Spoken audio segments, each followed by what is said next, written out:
Hi, my name is Kristin Constable and I am a leadership and business coach to values-driven entrepreneurs. And today I've got a video for you on a topic that comes up all of the time with people that I get to coach. And that topic is, how do I give constructive feedback? Now, when you hear that, or when you think about having to give constructive feedback yourself, do you go into a bit of a, oh my God, analysis paralysis spiral? If you are, no big deal. It is common and it's okay, because there is a way to strengthen this muscle and a way to get really good at giving feedback that actually creates behavior change, which is what you're looking for, and strengthens the relationship, which is a total win-win.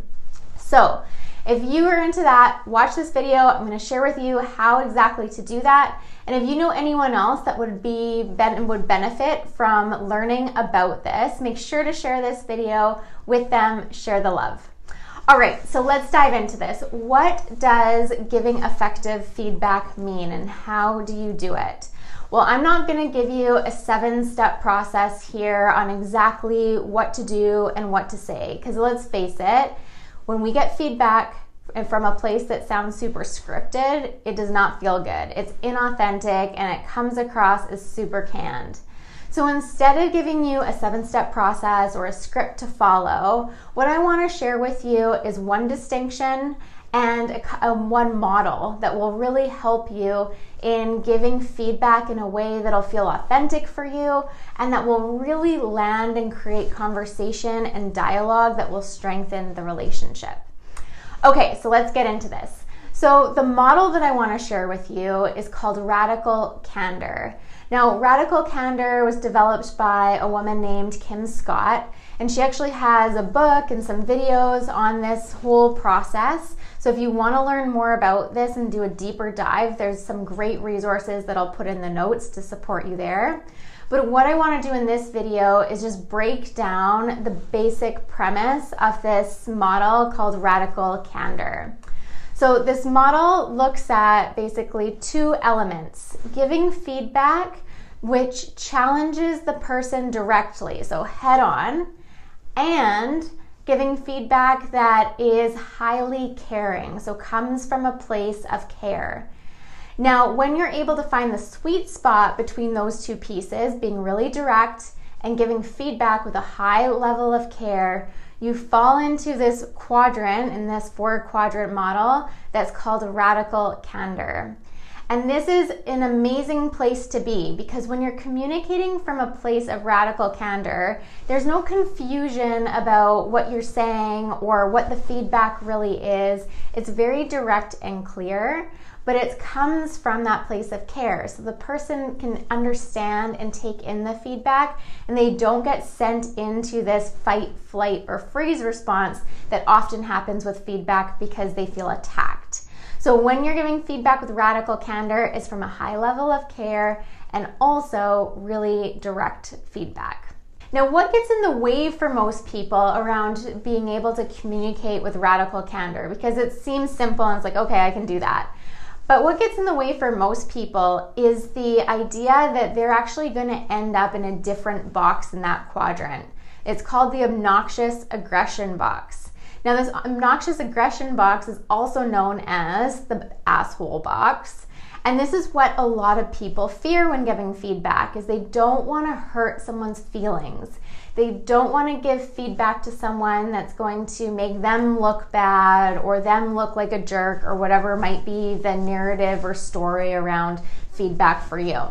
Now, the reality is most people that I get to work with don't actually fall into that obnoxious aggression box all that often. Instead, where they end up falling is another quadrant called ruinous empathy.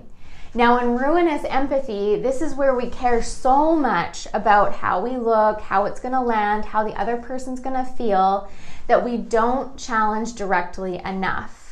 Now, the problem with this is that we end up beating around the bush. We have these feedback conversations and we're too nervous or scared to be actually direct and clear. and the person that you're giving feedback to leaves the conversation like, what was that? With no clear idea around what needs to change and what the feedback really even was. So when you're giving feedback, start to take notice of where you tend to play. Are you playing more in that radical candor box, which is that really nice balance between direct and caring? Are you in the asshole box, the obnoxious aggression box? You might be from time to time, so take a look at that. Or are you in that ruinous empathy box? And that ruinous empathy box is really just not being direct enough. And often that's the place where I need to coach people and support people moving into more of the directness. So how do you be more direct? How do you communicate and give feedback in a direct way that actually lands and actually strengthens a relationship? So there's two things I'm going to share with you here. The first thing I want to share with you here around how to give feedback that can be direct and land is that you need to get really clear before going into the feedback conversations around what you want to give feedback on. Now, what you want to give feedback on is simple. It's the facts. It's not your story. It's not your interpretation. It's not maybe what you think might have happened. It is pulling all of that away and getting really clear on what is. Now, what is tangible facts that you can point to. So let's use an example here. It might make it a little bit easier. So let's just say, for example, you want to give feedback to one of your team members.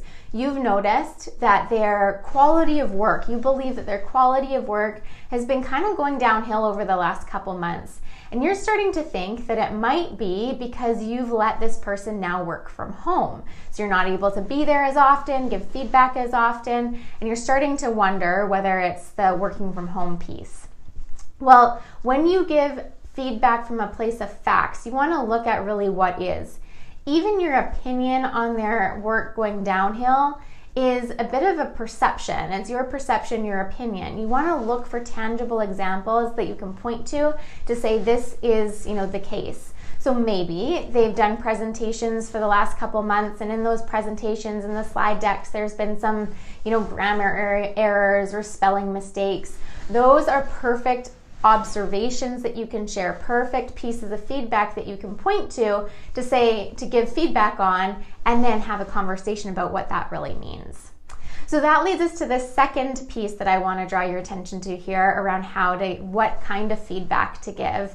And that is all around your observations. So feedback is really effective when you can share it from a place of your perspective as opposed to an accusation or stating your perspective as the truth.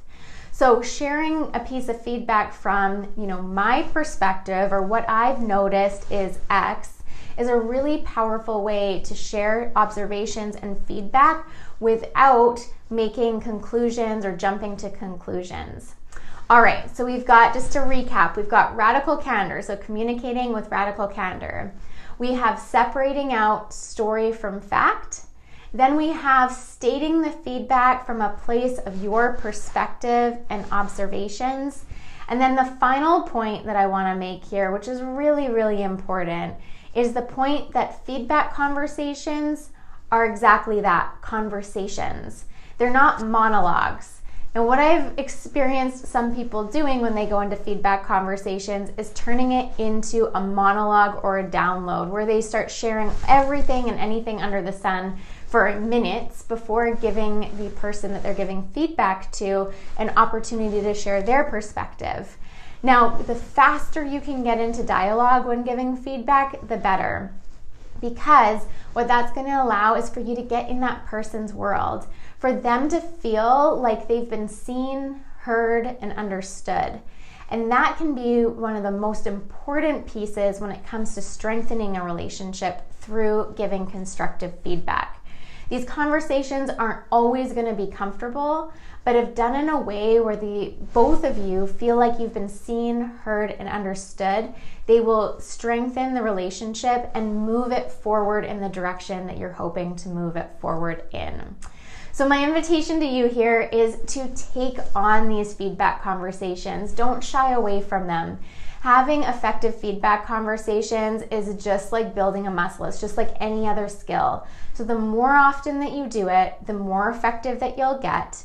And you don't have to do it alone all of the time. Use your resources, use the people around you to bounce these ideas off of. Get really clear on what is story, what is fact, what do you want to say, what are the key points in it, so that you can go into the conversation with a high level of authenticity and a high level of clarity, and the person that you're giving feedback to will appreciate that and feel like you've put some effort into giving them this feedback, which really is a gift. So if you want some more support with how to give feedback or any other real leadership skills, we love doing that at the Winning Academy. So head on over to our website, www.winning.academy, and check out some of the courses and programs and coaches that can support you in taking on some of these leadership skills that really do make a difference and really will help you optimize and elevate your impact when it comes to people. And at the end of the day, business and leadership is a lot around relationship management. So the stronger that you can get in this area as a leader, the more effective you'll be as a business leader, which I know is a big, important goal of many of yours. So thanks for joining me today. If you enjoyed this video, make sure that you share it, you like it, pop a comment in the comments below, and good luck with taking on these effective feedback conversations using Radical Candor. Thanks for joining.